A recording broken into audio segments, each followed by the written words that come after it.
Welcome, ladies and gentlemen, to the first ever episode of the DCUniversity podcast. I'm your host, Anthony Canton III. I'm joined by my friend, Jake Christie. Jake, first of all, how are you doing tonight? I'm doing well. I'm excited to be talking about the super exciting DC universe. There's a lot of exciting things going on. I think one of the things that comes to mind when we discuss doing something like this is everybody does podcast of a certain brand, and I feel like we have to branch out and do something new, fresh, and with everything that James Gunn's doing, it's just enlivened me, and I feel the same way with you as we've been buddies for a while now, and kind of seeing the way that this content has taken shape, the Superman movie, all of those things. I felt compelled, and I'm glad that you're able to join me for this journey as we get into all of the things in the DC universe. So, just to give folks an idea of what we're trying to do here, we'll basically cover essentially everything in the DCU that's going on. Mm-hmm. We'll retroactively go back to Superman. We will talk about Peacemaker in this episode. There's a lot of news and notes to get to, a lot of things going on. So for right now, if you're watching, please like, comment, and subscribe. And if anything, if you want more DC University, please say so, and we will try our best to deliver that for you. And of course, if you're listening, 5-star us. Let us know how you feel in the comments and all of that good stuff. But without further ado, we got to talk about the news first, coming out today, fresh off the paper. We got James Gunn talking about the Superman sequel, which is more of a as he put it. He talked that this story is just as much a Lex Luthor story as it is a Superman story. And I pose to you, Jake, first. What do you think of that assertion? So there are lots of different ways to do a sequel, right? Like there are lots of different templates. Like I remember when Megan 2.0 came out, a lot of people, including myself, said they're pulling a Terminator 2, and one of the sequel types you can do is to do an X2. And I am always here for an X2. And so if James Gunn wants to give us an X2, wants to give us two people reluctantly teaming up to fight something worse, I think that is always an interesting thing to do, especially when it's not going to be all rainbows and sunshine at the end. It's like, I think you can learn a lot about characters when they're forced to put their differences aside, especially when one is more reluctant than the other, because obviously Superman is probably gonna be happy to be working with Lex Luthor, because Superman does not hate Lex Luthor the way that Lex Luthor hates Superman, which of course is why Lex Luthor hates Superman even more. And so yeah, I think that just in terms of the character of Lex, who I think was portrayed so brilliantly by Nick Holt, and I do just want to know, it's so great that we started this after just one movie, so we don't have to spend a lot of time going back and watching a ton of movies, Oh my because Jesus! that'd be really tedious to do. What a And chore. so I think I really would love to see him explore those depths, because once again, we're not gonna come out the other end of being like Lex Luthor being like, I'm all good now. It's gonna be like, I fucking hate that we had to team up. I hate that I spent time with you. I think if anything, it just adds to the not only the lore of the characters, being able to see the characters in the same room again, really working together reluctantly to your point, and then perhaps getting to a point where Lex Luthor rehabs his image to the public with something like this, assuming that they could get by with everything going on, and allows him to do something akin to the comics and run for president, which is topical in a lot of different ways. So I would love to see that, and just the idea of the bigger threat. I mean, there's plenty of different ways that they could go. I don't think they will do a Doomsday thing. This is too early for that, and we've already seen like a bunch of iterations of Doomsday in the past in the DCEU and animated and all of that other stuff. I feel like one that's definitely on the board does feel like a Brainiac situation. I feel like that would be perfect. What say you on that whole deal? I mean, I think that that's the right way to go. I think that, I mean, because the thing that I learned, when I was catching up on the Superman films before this new one, is that for an extremely iconic character, Superman has a really shitty rogues gallery. Hmm. Like like you get to Mr. Mixaplict or whatever really quick, and that's not a good thing. And so like Bizarro and Brainiac are the two that I've always heard. Once again, not being a comic book reader, because obviously, in case people don't know, that's the kind of gist of the show is that you were a big comic book reader growing up. I didn't. I just come from the movies. 1000%. Obviously, we probably should have said that up top. That's the dynamic of the show. But We're trying to figure it out yeah, as we go. exactly. And so I think that one of those two is going to be the ones they're going to do because those are the two that have not been adapted. It really makes it insane that they've never been adapted. And you're like, how is that the case? And it's like, right, because for Superman's 3 and 4 in the original series, they just made up random new villains. And so, yeah, I think Brainiac is a good choice because it's so hard to find someone that's powerful enough to take on Superman. And I think someone powerful enough to take on Superman and Lex Luthor, I think that having Brainiac allows Lex Luthor to feel defeated and like to feel inferior, Yeah. right? Because like he hates Superman because Superman can punch his way out of problems, and he's like, I have to solve my way out of problems. That's more valuable. Fuck you for just punching your way out of problems. And so I would love to see how Lex Luthor reacts to like, oh wait, someone might actually be able to think his way out of problems better than Lex. Because then, what's Lex's sense of self then? Yeah, I think that's a big part of it. I think a template that Gunn could work off of, and maybe he might. It would be the Superman animated series because there was a through line with Superman, Brainiac, and Lex as they used not only the Superman animated series, but what eventually translated into the Justice League and Justice League Unlimited situation, where Brainiac eventually merged with Lex and turned into a whole big storyline, an overarching storyline in that show. So I wonder if perhaps something like that, it doesn't have to be one for one, but just something along those lines would be a very interesting way to go. Also, it seems like we've already kind of seen a lot of different characters that might be in this. The way that they've built this out, and we'll get to Peacemaker in a second, but with Peacemaker allegedly having connections to this movie, Supergirl, and also the Superman characters that we saw, the Justice Gang, all of that stuff. What I guess in terms of scale, what Yeah. intrigues you about James Gunn kind of leveling up like this, considering he said he absolutely loves this script? I think for him, he is making movies that make sense in their own world. Let me explain what I mean by that. Like, Hmm. I think and nothing's coming to mind, but like I think that if there were a superhero movie where we knew that there are other superheroes in the world and there was like a world level threat, you would expect all the superheroes to be there, right? And so I think that's something that's really nice about James Gunn setting up these characters like Hawkgirl, like Mr. Terrific, like Guy Gardner, and what we'll see in the future.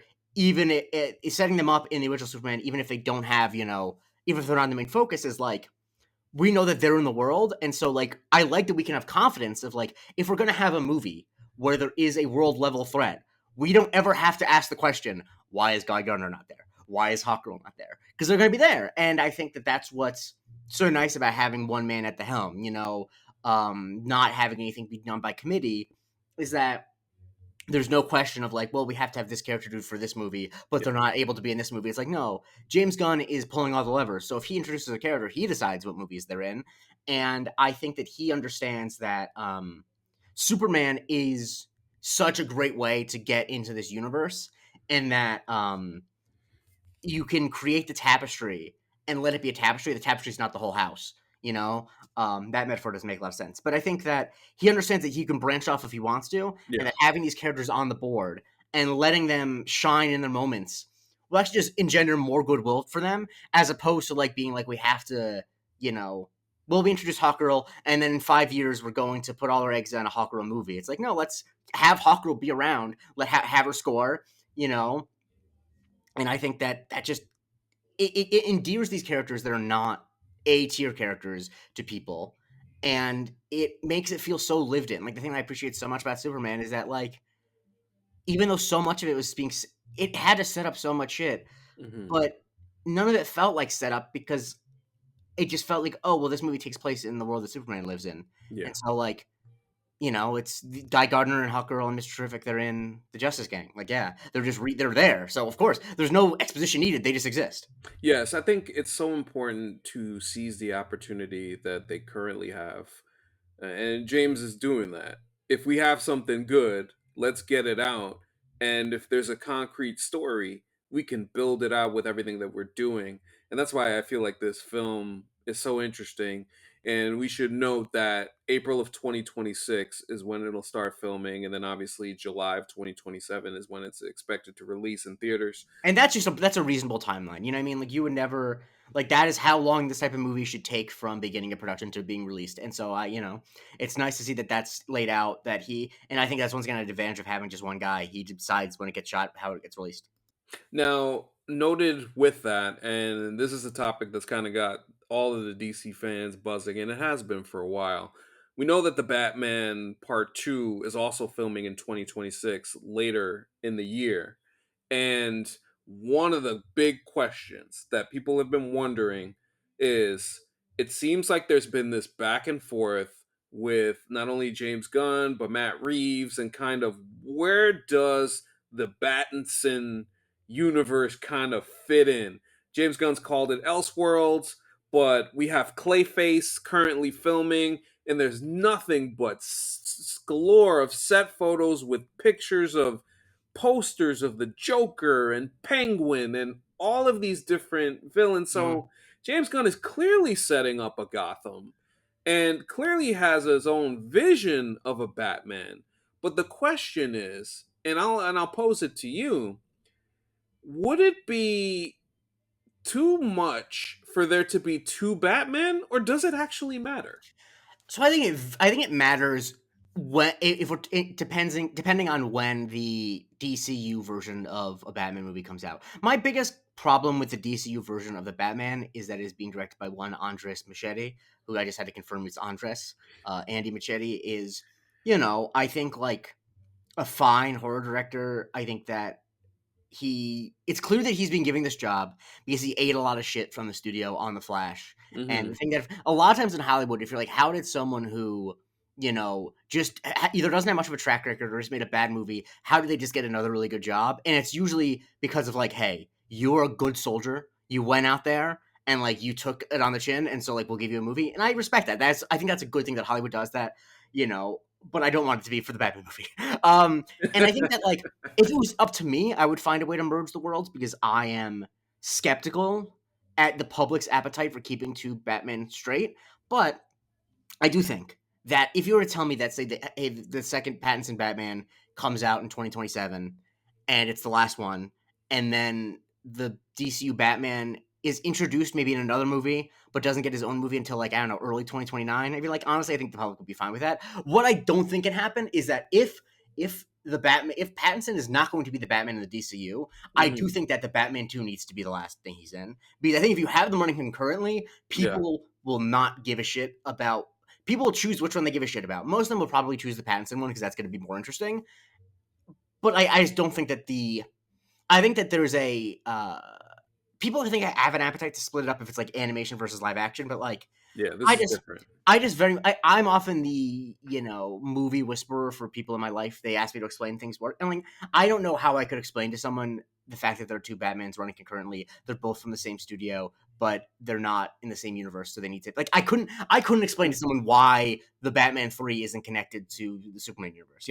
Yeah, the biggest issue with this, personally for me, is that Matt Reeves's vision is so distinct, and the way that that world has already been set up, not only through the Batman but also the Penguin, and how well that show was received. You kind of have to really, the way that you have to fit this in is very, very complicated. I think just complicated in the sense that we've already kind of seen what this DCU is. So unless you're telling me that you're getting Matt Reeves out the paint, I don't know how this works, and I don't know if Gunn and Reeves could get on the same page as far as that's concerned, especially when we've kind of heard things about Batman being a little bit more fantastical in the DCU as opposed to Matt Reeves' very grounded story, getting into the crime family stuff and getting into the political corruption of the story. So I don't know how they kind of navigate this. It's a really fascinating question because I do think if you look at the two characters, if you look at Superman and Pattinson, I should say, they are so diametrically opposed, and I also wonder how the Pattinson version that we have now is very early, and obviously Superman's a little further along. And what do those characters relationships look like? What is the tone? How does that fit in eventually? Because I'm sure at some point they might want to do a world's finest type of situation. That's kind of where this gets a little murky for me. Yeah, I think ultimately, like, it's unfortunate that I really, really like the Batman, the movie, I do too. because if I liked it like medium, if I was like Hmm. 3.5 stars on it, I would say, starting Matt Reeves, let's just go do something else. You have a lot of great, you take the, like, and so I really want to see another Batman. And so, like, part of me that is hesitant about the Clayface movie, because the Clayface movie is taking place in Superman's universe, right? Or is it? Yes, it is. Yeah. Yeah. Is like, I almost wish that, like, if I was Jimbo, James Gunn, I Hmm. medium Jim, because James Cameron's big Jim, he's medium Jim, and then James Wan's not little Jim, but he is a small guy, so he's little Jim. Anyway, so if I was medium Jim, I would true, like, basically not reference Gotham at all for the first like 5 years of this, and then like bring in Batman. And the problem with that, of course, is that a Batman being younger or newer than Superman is odd, but it's kind of an impossible situation. And Yeah. I think that it's only notable, I think, because clearly James Gunn wants to get this right and have this clean and not have all the bullshit that can entail when you cover stuff this big. And so, like, this is just a big stinking problem in his face. And I think that yeah, I think that it's a problem that they have time to figure out. Like, until I am leaving it up to him to make decisions of Yeah. how they're gonna navigate this, up until the moment that Batman, what is it, Batman the Bold and the Beautiful? The brave and the bold. Uh yeah, I know. Batman the Brave and the Bold. Batman the Brave and the Bold. Until the moment that that gets a release date, Yeah. I'm giving them leeway. But like, if for example that gets a release date in like early 2028, I will be like, okay, James, I love you, but what the fuck are you doing? Like that, I think that would be, if it comes out within like 2 years of the Batman 2, then that's a problem to me. You always wonder if egos get involved with this to a degree, because obviously if you're James Gunn, you're looking at what Matt Reeves did and you're saying, wow, damn, that's a really good Batman, but I want to try and top this shit. Like, I wonder where that potentially lies and why it Yeah. seems like the script stuff took a while. And I mean, remember, the Batman came out in 2022, Mhm. and by the time this movie comes out, it'll be 2027. So, like, this is where I wonder.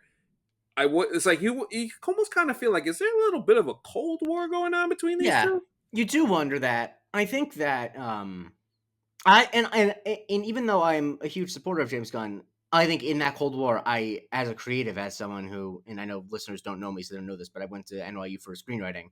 That, like, as someone who's sympathetic to Hmm. that process, if I'm Matt Reeves, I would be kind of like, I made this was like a very personal, stripped down Batman. I want to take as much time as I want. Like, why are you introducing another version of the character? Like, what the fuck I think he has grievances. Yeah. But I also think that James Gunn has a. I'm also sympathetic to James Gunn wanting to do a new Batman, because I think the thing that's easy to forget is that, like, Christopher Nolan revolutionized Batman on screen by being like, "What if we took Batman seriously?" And this was in 2005. This was 20 years ago that he did that, Unbelievable. and that was a huge zag. And we've kind of just been zagging even more further and further. Like, the Snyder Batman was dark, the Pattinson Batman is dark, and I think that James Gunn, someone who is, I think, very shrewd about the ways that appetites change, is like, there is absolutely currently not fully Joel Schumacher Gonzo, but like, there is absolutely a less self-serious Batman appetite out there, and I think he's right if he's thinking like there just is, like, I think, once again, not like bananas, but like a Michael Keaton level of seriousness of the character, Yeah. or or like a Batman the Animated Series level of seriousness. Right. No. I think that there's absolutely an appetite for that, and I think that so I understand him being like, I want to have that because that would fit in my universe, and like, not only would it fit my universe, it is like the kind of the miracle about the Batman working is that if before the Batman you told me that Matt Reeves was going to make a movie that was the Batman, but like somehow like darker than the Dark Knight trilogy and darker than what Snyder did, I would say that movie sounds like it sucks. What is that, like Batman but toned like Todd Phillips' Joker?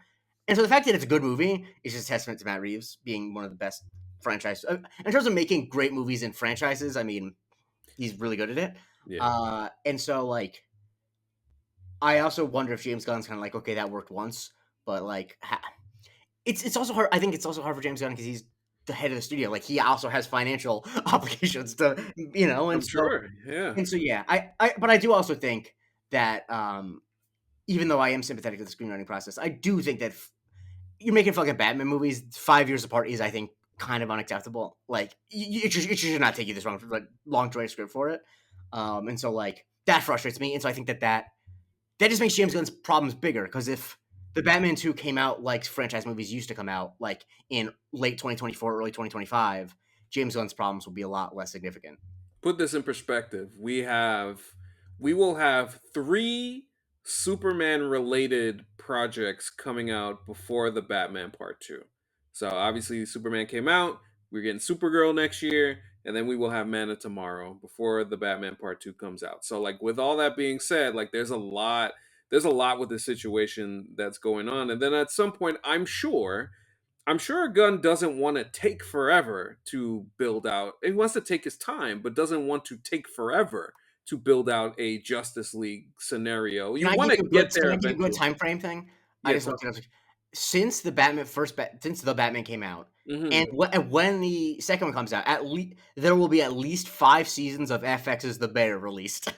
That's insane, man. Oh my god. Because there's already been 4, and there's going to be another one next year. And so they're easily, depending on when in 2077 it comes out, there could be 6. Jesus, that's insane. So, we'll have to see how that goes. But I think the way the fans this is a hot topic amongst DC fans. So we'll keep following it as it Can I goes. say a quick thing too about DC fans? Sure, feel free. Once again, I love James Gunn. My estimation of him will drop 10% if that Brandon Sklenar guy gets cast as Batman. You know what I'm talking Ab- about? Absolutely, the guy from Drop, right? Yeah. Because I don't know, I had a tweet about it, which I was very proud of, which is he doesn't look like a movie star. He looks like a movie star in a Netflix rom-com about a woman falling in love with a movie star. You know what I mean? Like, he's like, oh, you don't know Very Brad Jones? He's the star of like Rocket Fight 6 and 7. Like that's what he looks like. He's just not like he's not. Come on. Yeah, people. As I will say, as far as fan casts are concerned, I think they are the worst. I think people have no idea what works for a movie. They just like throwing random people that they like And people they in these like and people situations. who look like a thing. It's like whenever there's a bald character in something that they only cast actors who are already bald. It's like Clippers, man. Like imagine if they were like, well, Nick Holt can't be Lex Luthor. He has hair. Like it just Yeah. just make Alan Richardson Batman. Like yeah. Oh that my dude is god. that dude is too humongous for God, that. Alan Richardson is Batman. Just like I mean, I can just imagine. It's like, who do you think that who do you think Batman is? Like, well, he has the physique that only one.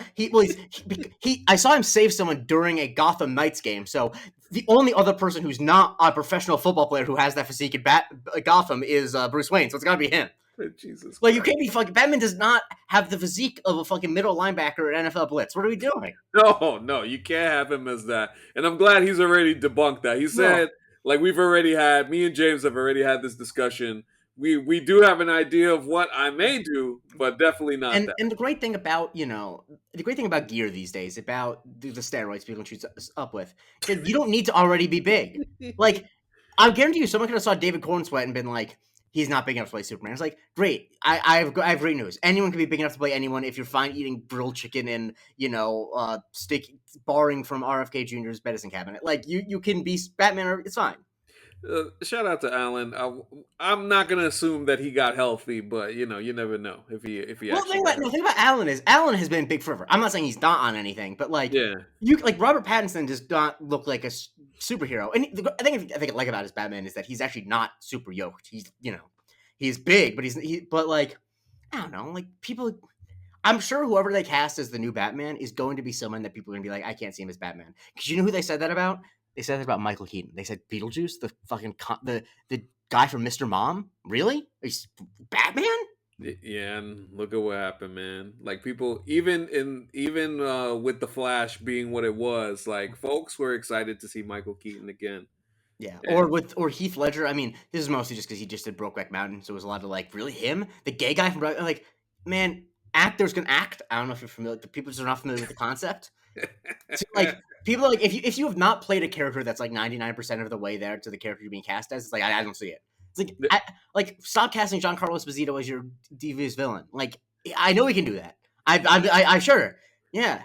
Anyway, Yeah, you could make. Yeah, you can definitely make him something else. But yeah, we will see. mhm. We will see what happens. This story is going to be something that we'll be locked in on and following. But one thing that we wanted to talk about, since this is our inaugural episode, uh, hey, Peacemaker's going on season 2. We're in the midst of it. We're about to hit the halfway point. How do you currently feel about how this season's going so far? I really like it. I think it raises a lot of interesting obstacles for the character. I think that the thing that makes the show successful to me is that, and it's the thing that James Gunn does really well. And frankly, I think that I like to think that in the things that I've done in my life successfully, creatively, do well is like take something and like take a character or a thing that's inherently silly, that's not taken seriously, and take it seriously and make that the tension of what's going on, right? That like the thing about Peacemaker as a show, which is so interesting, they did it really well in season 1. I think they're really doing it so much better in season 2. Is like Peacemaker, when they announced the show, it's like, really, we're making a show about Peacemaker. And the first season, in a lot of ways, is the show reckoning with, really, we're making a show about Peacemaker.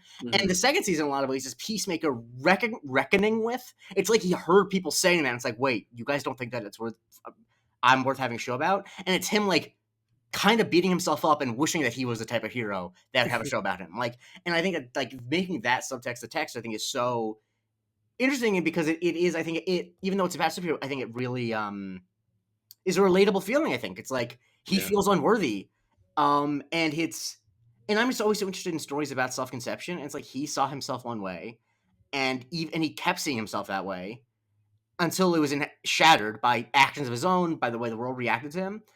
And I like this because it's like so the first season was that getting stripped away and kind of him trying to navigate that. But then the second season is him being tempted of like, but what if you didn't have to work on yourself at all? What if you could just take a shortcut and you could be all the things you want to be? And obviously, as we're going to see, but like, what compromises you make along the way? Because I think that like that's really the there's a great thing that I remember a professor of mine said in college, where like the difference between comedy and drama is comedy is about in television specifically is that everything that's always at stake in comedy, the thing that's at stake is the life and death of a relationship, right? Like every Right. comedy show is about like, will these friends still be friends, right? That's always Right. the Right. conflict. Right. And a drama is life and death of oneself, and that either going to be literal or metaphorical. Like Mad Men is a drama. Don Draper's never really in, in danger of dying, but he's in danger of dying his soul a lot. The thing I like about Peacemaker is, even though Peacemaker is an action TV show, the thing that we are tracking is the life and death of Christopher Smith's soul. Like, Yeah. I don't think Peacemaker is going to die in the show, but I No. do genuinely worry that he will lose his soul, that he will lose his humanity. And that I think is like that's such a fascinating decision to make in a show where there's so much violence. Where like it is actually just about this man trying to be a better person and whether or not he can succeed at it. Trauma is something that I thought the first season did a very good job of not beating us over the head with, but presenting to us as a reason to feel empathy for this character. And I thought the end of the first season, in which he is haunted by what he did to his father, and that image, that lasting image of the end of season 1, translates incredibly into season 2, as he's dealing with so many different things going on. And it's a testament to not only the writing of James Gunn, but also John Cena. John Cena has done an incredible job. If you go back to the Suicide Squad, which by the way was 5 years ago, remember that movie came out during the pandemic, Hey, and I was one of 3 people in the entire world to see it in theaters. You're welcome, James. oh wow, Yeah, I mean, I actually, for reasons I won't go into, I had a foot injury where I actually stepped on a nail the night before, so I limped over to my AMC, and I'm not my AMC, my incredible. Regal, and I saw it, and my foot was in pain, and you know what? I enjoyed it still. It was I love that movie so deeply. Yeah, it was a really good movie, but I would say that the character has gone through so much change, and John Cena's acting has improved so much that the transformation in the emotions and the way that he does emote has shown up in this season so far in so many different ways, from his interactions with Harcourt to this point now. Spoiler alert, if you haven't seen it as far as yet, catch up because we'll be doing it every week.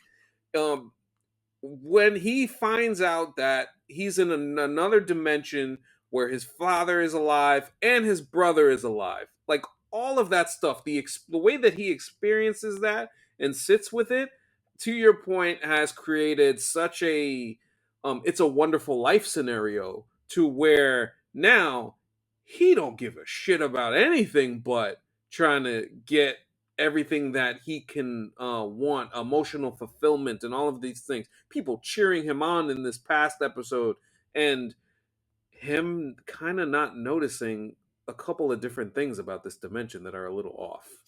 And I think the thing about it, which is like, I think the thing I really like about it is that he obviously is a much better person by the end of season one of Peacemaker than he is at the beginning, right? Hmm. But I think that it's actually interesting that like in some ways I feel like you are most vulnerable to quick fixes after you've made a little bit of progress and you know how hard it is, right? Like if he, I don't think that this would have worked on him as well if he did not confront some of the stuff he did. Like if he went to this universe after season one, he would, I think, would have been like kind of turned off by it, like whatever, because he would be Yeah. in denial that he needs these things, right? Like I think the fact that he has come to terms with the things that he needs to improve and like what he's looking for in the world, because I don't think at the beginning of Peacemaker he could articulate the problems he was going through, right? Right. And so like the fact that he's in a place now where he can feel all of it, where he's not denying all of it, that makes him a better person, but it also makes him most vulnerable to like someone whispering to like, hey, you know how like it seems like it's gonna be really hard work to improve yourself? What if you had to do none of it? What if you could just step in a world where everything you wish was true about your relationship with the world was true and you didn't have to know anything?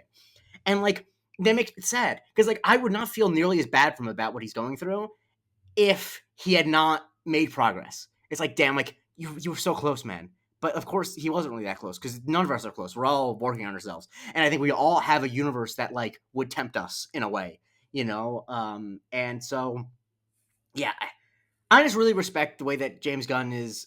You know, it almost seems like he's determined to ask the most serious questions possible in the least serious settings because I Yes. think that he both knows that that makes it go down easier, and I think he also knows that like actual life is never as serious as a serious movie is. Like nothing is actually that serious. Like we all are messed up, and like all of our lives are much closer to an absurd movie than they are to like a serious courtroom drama, you know.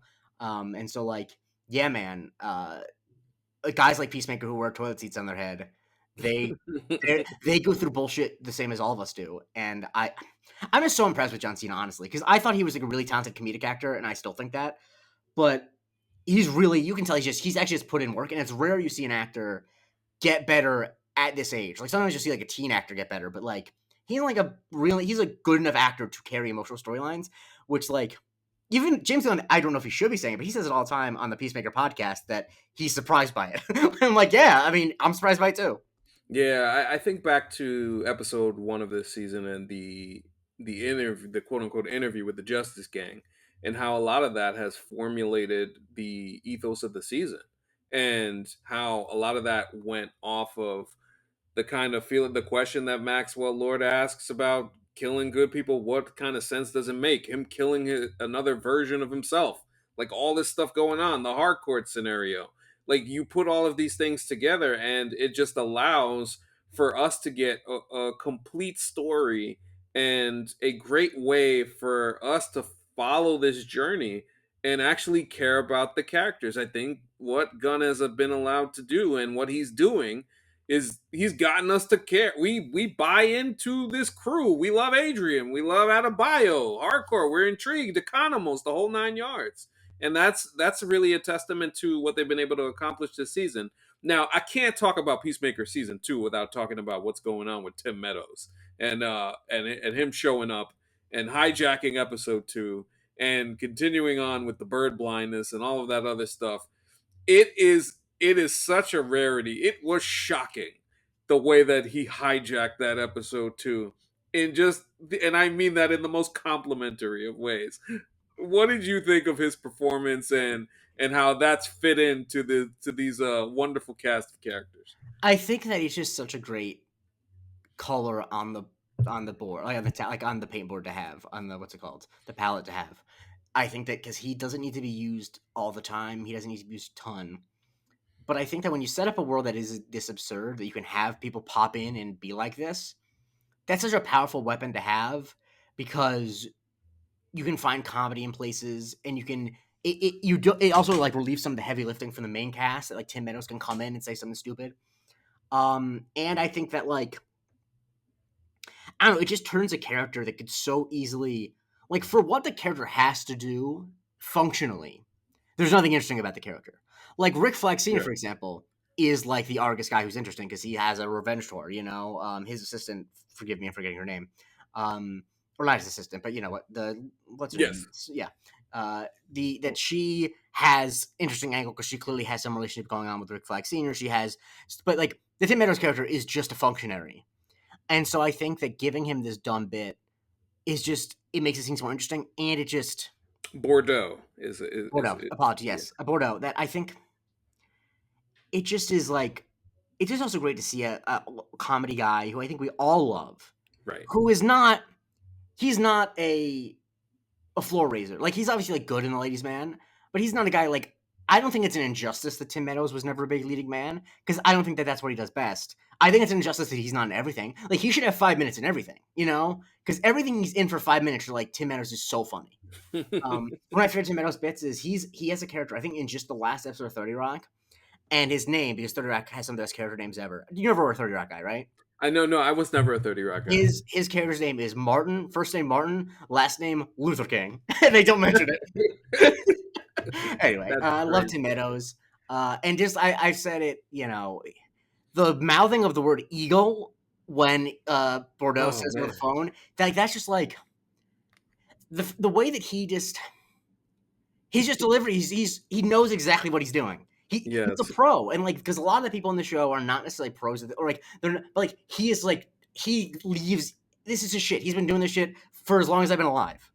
Yeah, it's just incredibly impressive stuff from him. I'm looking forward to. Please don't kill him off. Let's just keep him alive and let him be able to make his little jokey jokes throughout the entire season. He's been just a great addition to the show.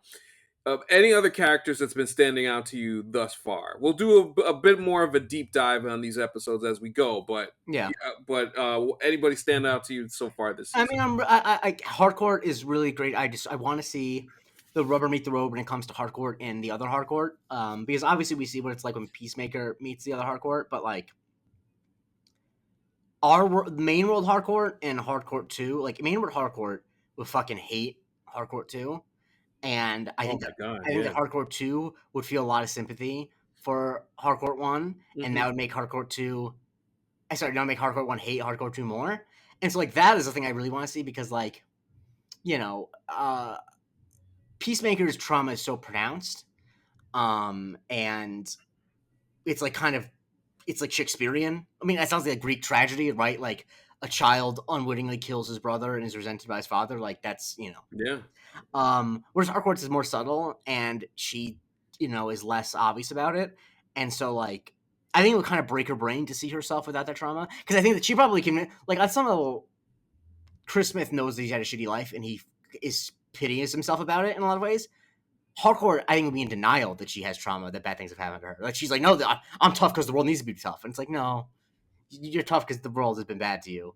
And so like, I would love for her to be confronted with the fact that there could be a universe because like yeah, Chris Smith in the main universe would say to himself, "Hey, if my dad wasn't a dick because I killed my brother, my life would be great."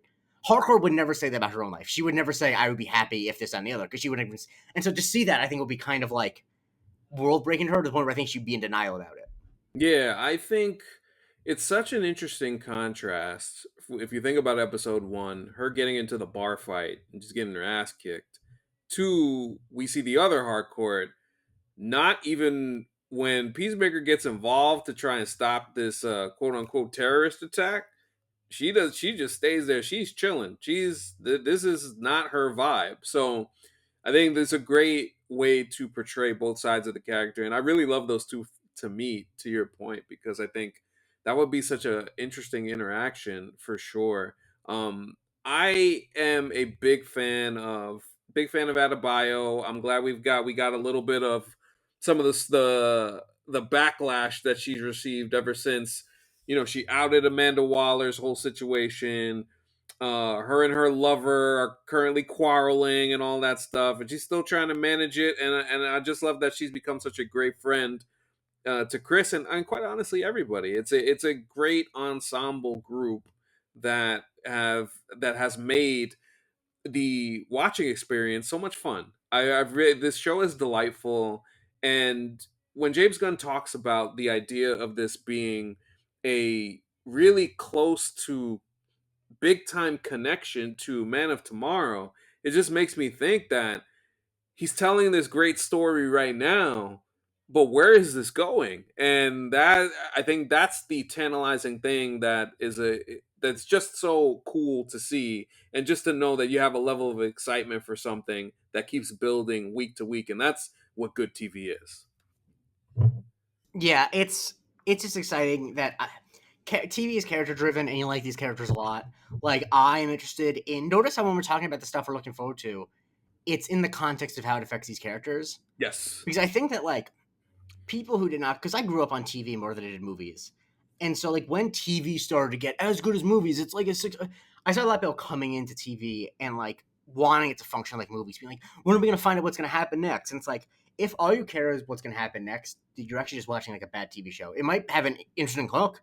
It might be Yeah. like, but like, I care about what's going to happen next because I care about what's going to happen to Chris Smith. I care what's going to happen to Amelia Harcourt. You know, so like, I am excited to see those things because James Gunn has really made these three-dimensional characters that we like to be around and that we're invested in. Like it will, even though I think it make for a good story and I think it very well might happen, but like I will feel bad inside if the events of this season make Chris Smith regress and abandon the work he's done on himself. That will make me feel bad, you know? And I Yeah. think that like that's hokey, but that's what storytelling and TV is the best medium for that. But you spend so much more time with these characters that like I think TV portrayals can be so powerful. And it's frankly why, not to throw a stray at it, but it's why the Game of Thrones last season with Daenerys sucks so much. It's like that's a lot. Like that should be the most devastating thing in the history of television. It really should be. You spent 7 seasons with it, right? Like, and so when it's done effectively,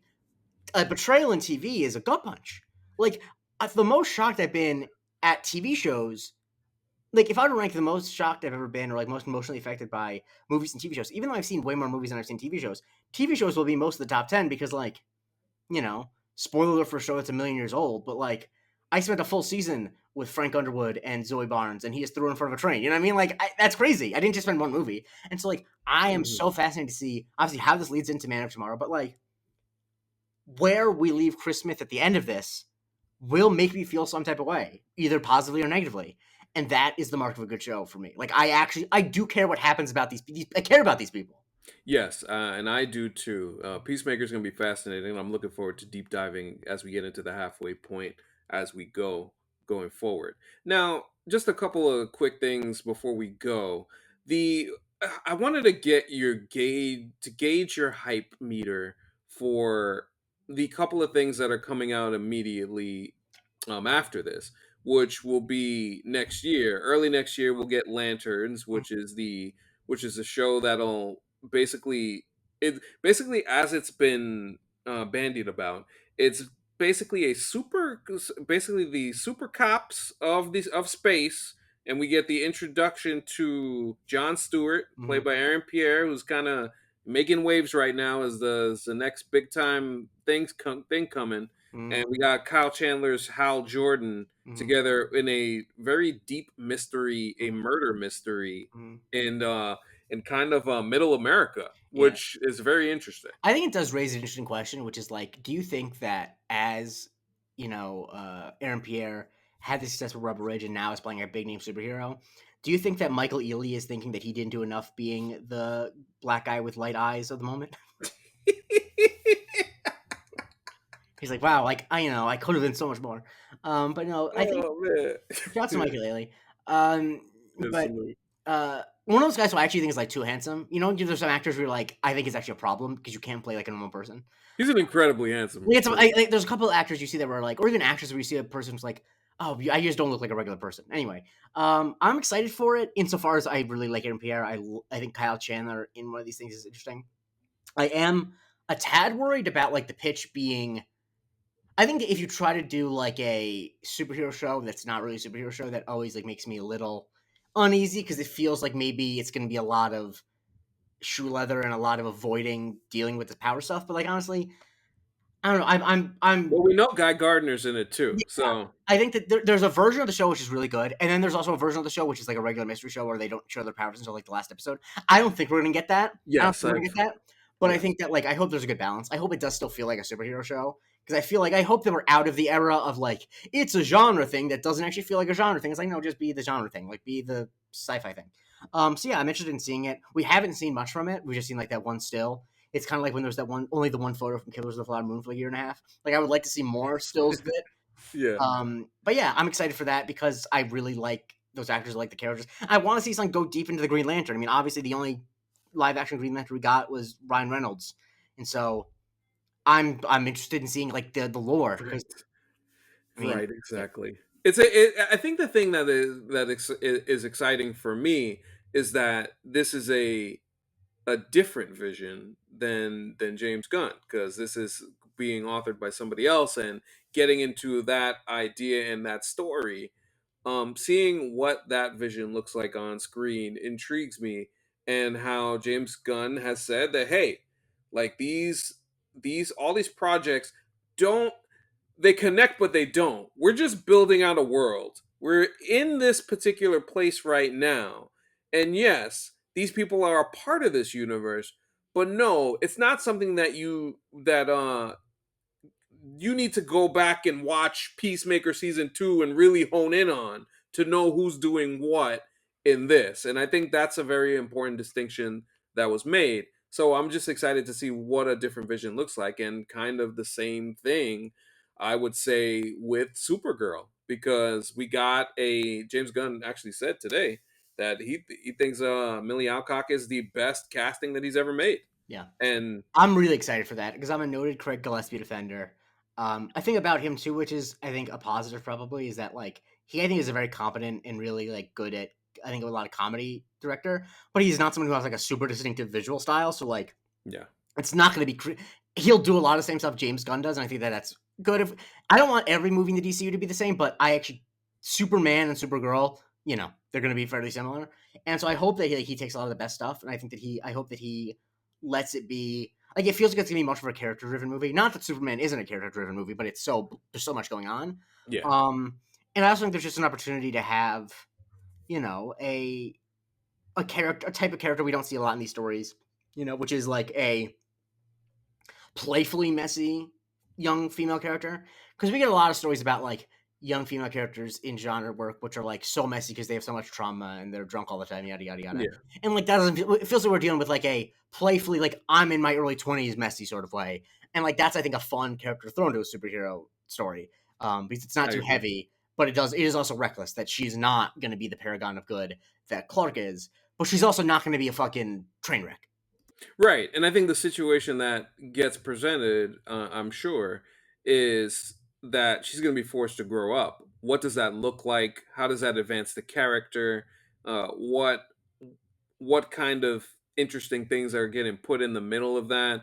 I know your feelings on Jason Momoa are are an interesting one, depending It is on interesting. It's I have complicated feelings. mileage varies on How stuff like how that. much is he writing his own dialogue is really the question. If it's anything like Fast X, let me tell you.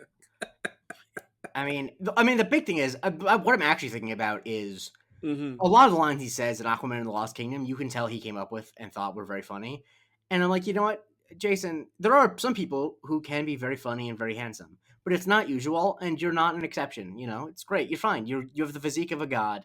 You know, you look like Aquaman, but Sidebar. I just cannot believe that movie. And there actually was a line uttered where he goes, "I'm a single dad," and it's just like, dog, like, come on, what just awful stuff, man.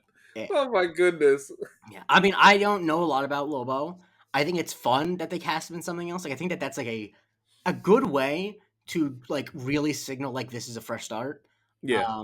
And I am interested to see, but I'm also like, he also is someone who like I'm glad that he's not carrying things. Lobo's a fucking goofball, man. Yeah, He's a very strong goofball, but he can be a big I time goofball. I just don't want him to be, because if he wants to be a goofball, fine, but he can't be carrying stuff. And I think that he's good when he is restrained in a way, and I don't think that that means he can't be funny, but like Hmm. I think he needs to be kind of, he can't be the main authorial voice because like almost all the problems I have with Aquaman and the Lost Kingdom are problems that feel like they come from him. And I don't say that just to be like a jerk. I mean, it's like it seems like he improvised a lot of his dialogue, and he was the one who needed to make it about like saving our oceans, and those are the two biggest problems of the movie. So, like, One thing, folks, that you will understand about Jake is Jake will not be shy when he feels like somebody's not doing what they got to do in the acting ring, and yeah. that's one thing that I appreciate I about mean, him. the thing is, it's not so much. I mean, I don't like his acting that much, man. But I just the creative stuff is. Just, I mean, I could deal with him being a bad actor. Right. You guys don't him like some of the jokes he was making. Don't. I mean, The Fast X stuff was just oh my incredible, god, man. he just is. The skipping. He Oh just my really god. thinks that he's the funniest person alive. And I mean, there's so much of the same stuff too in a Minecraft movie, which like that movie, it's not much of a problem because the whole movie has that energy, and also Hmm. like the thing I realized honestly is like when I was watching that movie, I'm like, oh, Jason Momoa thinks his persona is Jack Black. Like he think watching Jack Black, I'm like, oh, Jack Black, this actually comes from him. He can do this. Yeah. All even though I do think he overdoes it in a Minecraft movie. But like, oh no, Jason Momoa thinks that he's this generation's Jack Black, and it's like, No, no. So yeah, so we have Supergirl lined up for next year. We obviously got Lanterns and then Clayface. Like DC's in an interesting place right now, and we are excited to cover it all. I want to just let everybody know, as far as this show is concerned, if you listened, if you watched this episode, thank you. This is something completely new that we're trying out, and we don't know how it's gonna go, but I feel like, if anything, what me and Jake have learned over the years knowing each other is that we work together pretty well. So if there's a will, there's a way, and we will be on this journey. So please join us on this wonderful journey. If you could, Jake, let the people know where they can find you.